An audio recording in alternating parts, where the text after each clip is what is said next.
Hi everyone. இந்த ஒரு விளக்க உங்கள் வீட்டில் ஏற்றி வச்சிங்கன்னா சகல ஐஸ்வர்யமும் கூடும். என் வீட்டில் இருக்கிற கெட்ட சக்தி எல்லாம் போய் வெறும் நல்ல சக்தி மட்டும்தான் இருக்கும்.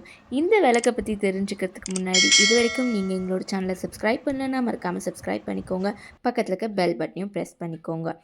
நம்ம இந்த விளக்கு ஏற்றுறதுக்கு இங்கே பார்த்தீங்கன்னா நான் ஒரு பெரிய அகல் விளக்காக எடுத்திருக்கேன். ஸோ இந்த மாதிரி ஒரு அகல் விளக்கு எடுத்துகிட்டு இதில் வந்துட்டு மஞ்சளை வந்து நல்லா தண்ணியாக கரைச்சி இதில் வந்து நல்லா அப்ளை பண்ணிக்கோங்க. மஞ்சளை வந்து பேஸ்ட்டாக வந்து கரைச்சிக்கோங்க.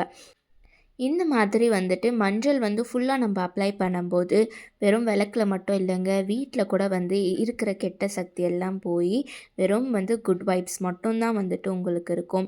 அண்ட் இந்த விளக்கை வந்து நீங்கள் தினமும் வந்து காலையிலையும் சாயங்காலமும் வந்துட்டு ஏற்றிட்டு வரும்போது உங்களுக்கு வந்துட்டு வீட்டில் இருக்க செல்வமும் வந்து பெருகும். அண்ட் வீடு பார்த்திங்கன்னா வந்துட்டு ரொம்பவே சந்தோஷமாக இருக்கும். ஸோ இது வரைக்கும் நம்ம ஃபேஸ் பண்ண எல்லா பிரச்சனையும் வந்து போயிட்டு நம்ம பார்த்திங்கன்னா வந்துட்டு ரொம்பவே வந்து நல்லா இருப்போம்.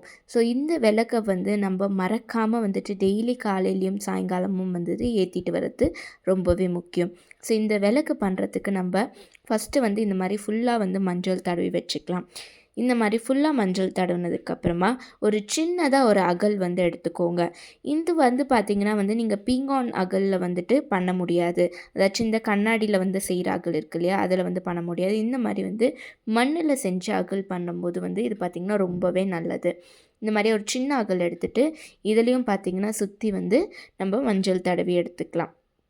ஃபுல்லாகவே வந்து நம்ம மஞ்சள் அப்ளை பண்ணிக்கலாம். எப்போவுமே வந்துட்டு நம்ம புது அகல் எடுக்கிறதுக்கு முன்னாடி அதை வந்துட்டு கொஞ்சம் நேரம் எண்ணெயில் ஊற வச்சுட்டு நம்ம யூஸ் பண்ணும்போது பார்த்திங்கன்னா வந்துட்டு அகலில் வந்து எண்ணெய் வந்து பெருசாக உங்களுக்கு குடிக்காது.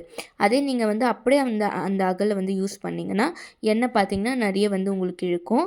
அதனால வந்துட்டு எண்ணெயில் கொஞ்சம் நேரம் ஊற வச்சுட்டு அப்புறமா வந்து அகல் யூஸ் பண்ணுங்கள், ரொம்பவே நல்லது.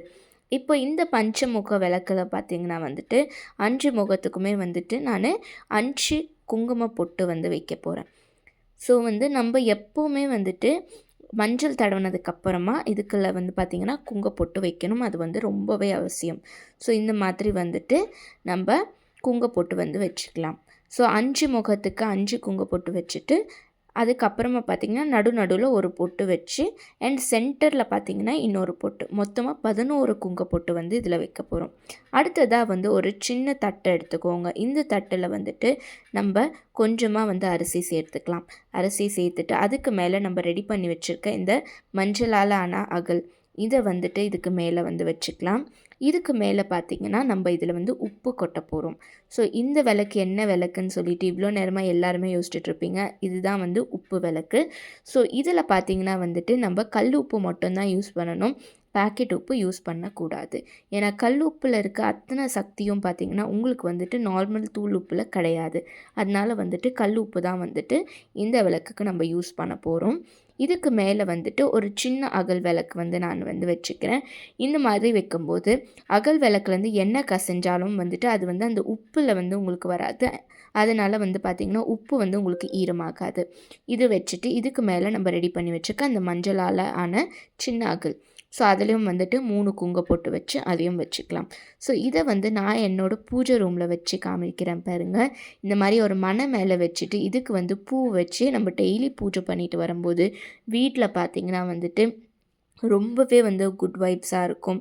ரொம்பவே ஒரு நல்ல சக்தி பார்த்திங்கன்னா வீட்டில் இருந்துகிட்டே இருக்கும். இது வரைக்கும் நம்ம ஃபேஸ் பண்ண அத்தனை பிரச்சனையும் வந்துட்டு இப்போ வந்து நம்மளுக்கு காணாமல் போயிடும். ஸோ அந்த அளவுக்கு வந்து இந்த ஒரு உப்பு விளக்கு ஏற்றிட்டு வரும்போது அதோட சக்தி பார்த்திங்கன்னா ரொம்பவே ஜாஸ்தி இருக்குது. இந்த விளக்கை பார்த்திங்கன்னா நான் ஒரு 6 to 7 இயர்ஸாகவே வந்துட்டு என்னோடய பூஜை ரூமில் வந்து ஏற்றிட்டு வந்துட்டு இருக்கேன். ஸோ இதனால் நான் அடைஞ்ச அத்தனை பயன்களும் ஜாஸ்தி. அதுக்காக தான் வந்துட்டு நான் இந்த பதிவை வந்து உங்ககிட்ட வந்து ஷேர் பண்ணிக்கிறேன். அடுத்ததாக வந்துட்டு நம்ம இதில் வந்துட்டு எண்ணெய் ஊற்றிட்டு திரி போட்டுக்கலாம்.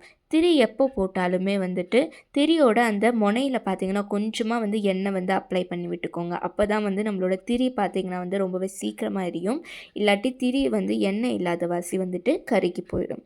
ஸோ இந்த மாதிரி வந்துட்டு நான் சொன்ன சின்ன சின்ன டிப்ஸ் அண்ட் ட்ரிக்ஸ் எல்லாமே நீங்கள் ஃபாலோ பண்ணிங்கன்னா இந்த உப்பு விளக்கான அத்தனை பெனிஃபிட்ஸும் வந்து நீங்களும் வந்துட்டு ஃபீல் பண்ணலாம்.